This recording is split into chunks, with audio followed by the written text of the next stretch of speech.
Buen día a todos. En este verano, Fabián Chávez, Diego Macías, Bruno Escobedo, Sanoni Ruiz y su servidor Orlando Páramo estuvimos inscritos en el proyecto llamado Estudio Teórico Experimental de las Ondas Longitudinales Fotoacústicas con Simetría Axial en el Espacio de Frecuencias. ¿Qué es el ultrasonido inducido por láser? El ultrasonido inducido por láser es la generación de ondas elásticas en un material cuando sobre éste incide radiación electromagnética pulsada.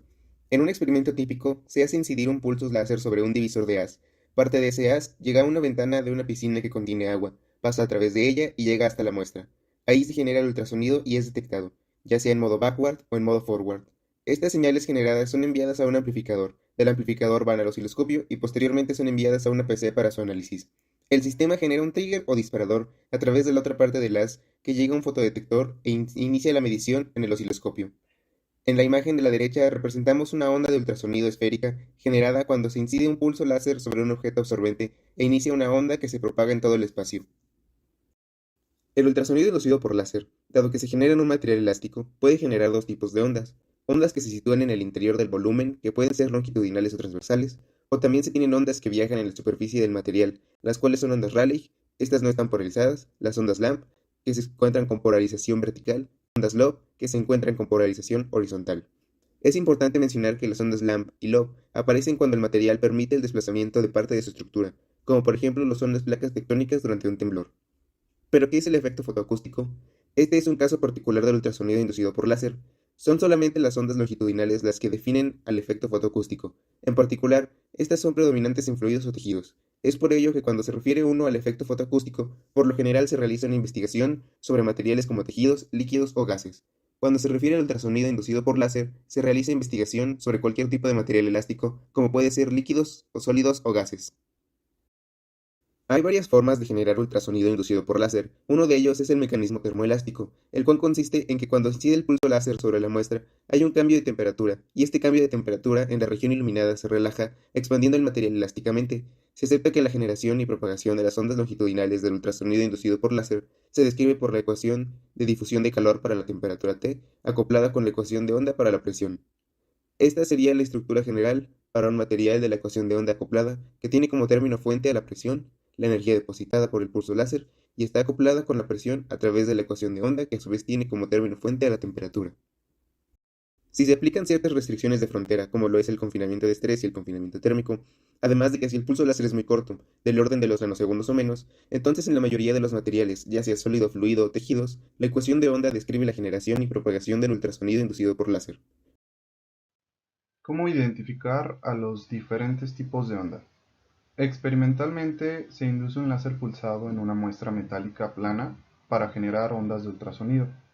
Para identificar cada tipo de onda en la señal, se comparan los tiempos de vuelo predichos teóricamente con la señal experimental. Para esto nosotros tenemos un modelo geométrico para los tiempos de vuelo. Es decir, como se puede ver en la figura, nosotros modelamos cada tipo de onda y cómo se refleja dentro de la placa de metal. Nosotros tenemos a la fuente, es decir, al láser pulsado, y en la coordenada x0 tenemos al receptor, es decir, el sensor que recibe la señal. El grosor de la placa de metal es L, y como podemos notar hay distintos tipos de ondas que se reflejan dentro de la placa. Por ejemplo, la amarilla se refleja 4 veces mientras que el azul 2.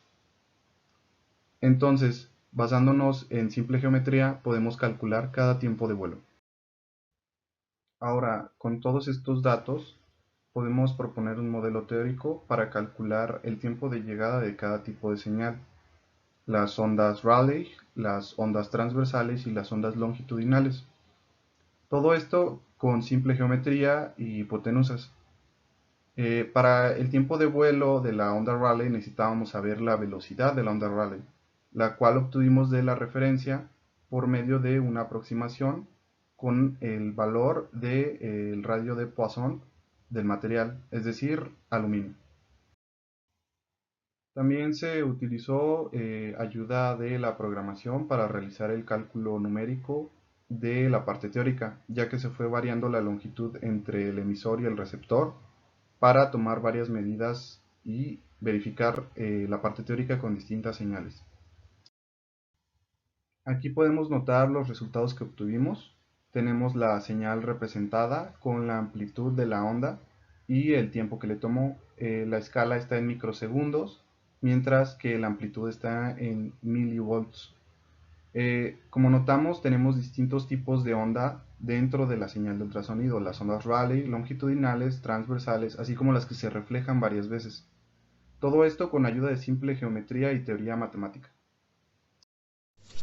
El siguiente proyecto está relacionado con la resolución de la ecuación de onda fotoacústica, que es la primera que se muestra en esta diapositiva, en una dimensión espacial y la temporal, además de que tendrá un término fuente que dependerá de la forma en la que la muestra absorbe la radiación electromagnética. Se resolvió un problema de valores en la frontera en la que consideramos que las presiones de la muestra y el fluido son iguales en ambas caras y que las aceleraciones, considerándolas como el gradiente de la presión en una dimensión, también son iguales en la interfaz muestra-fluido. El experimento planteado es el mismo que se describió anteriormente.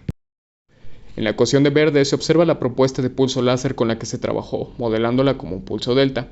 Este modelo fue resuelto y publicado por el grupo de biofotoacústica y se encontraron estas 4 expresiones que se muestran aquí.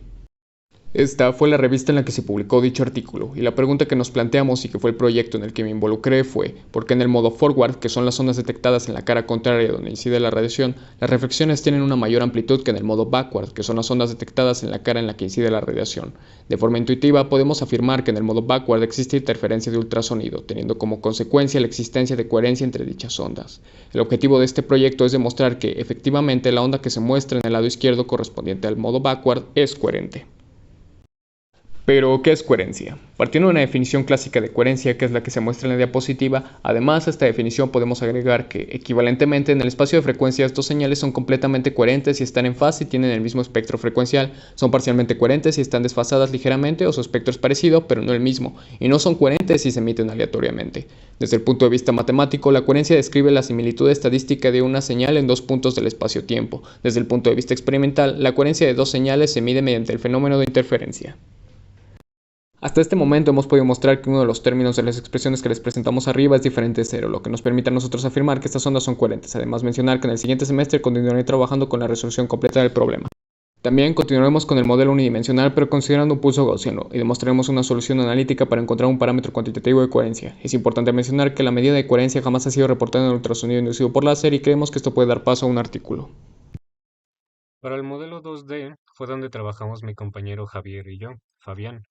Consiste en suponer un perfil temporal gaussiano, pero también un perfil espacial gaussiano, para el pulso láser que incide en la muestra y que absorbe de una forma exponencial decreciente. Aquí se tiene la ecuación de calor del modelo y las ecuaciones que se resolvieron en todo el espacio R para la presión en cada una de las regiones de nuestra muestra plana, que sería para la presión detrás, el backward, dentro de la muestra y para la presión delante de la muestra, que es el forward. Para las condiciones en la frontera de nuestro problema a resolver en dos dimensiones, se estableció la igualdad de presiones e igualdad de aceleraciones entre la muestra y el fluido. Aquí se muestra un diagrama para representar el experimento hecho. Las ecuaciones se resolvieron en el espacio de frecuencias y se encontraron soluciones analíticas que se tienen que integrar numéricamente mediante un programa que se desarrolló. Involucrados con el equipo de investigadores del laboratorio, se llegó a la conclusión de que para las integrales obtenidas se debe considerar los límites de integración de 0 hasta omega sobre cs y no de 0 hasta infinito como se propuso en un inicio, debido a que se garantiza de esta manera que son ondas planas las que están propagándose en el medio. Si lo hacemos hasta infinito, aparecen ondas que divergen, lo cual no tiene sentido físico, o bien que decrecen hasta llegar a cero, lo cual implica que hay absorción acústica, y eso no es algo que esté considerado en este modelo, por lo que se acotó con estos límites de integración a este modelo. Tenemos para backward y forward la presión fotoacústica en función del radio y de la frecuencia. Este es el resultado más importante del trabajo debido a que el espectro de las frecuencias está acotado a una región menor a los 40 MHz. Y en la literatura se encuentra que el espectro de las ondas longitudinales del ultrasonido inducido por láser tiene un espectro muy amplio, que va alrededor de los cientos de megahertz. Parece que nunca se ha resuelto de manera numérica un problema en donde se considere el perfil espacial del pulso, y estos son los primeros resultados obtenidos. Ese espectro fotoacústico está acotado, y lo que le obliga a estar acotado es el pulso láser espaciotemporal. Se dice entonces que el pulso láser es un filtro pasabajas que no va a permitir que se generen ondas a frecuencia mayores a un cierto valor, lo cual es muy parecido a los resultados experimentales.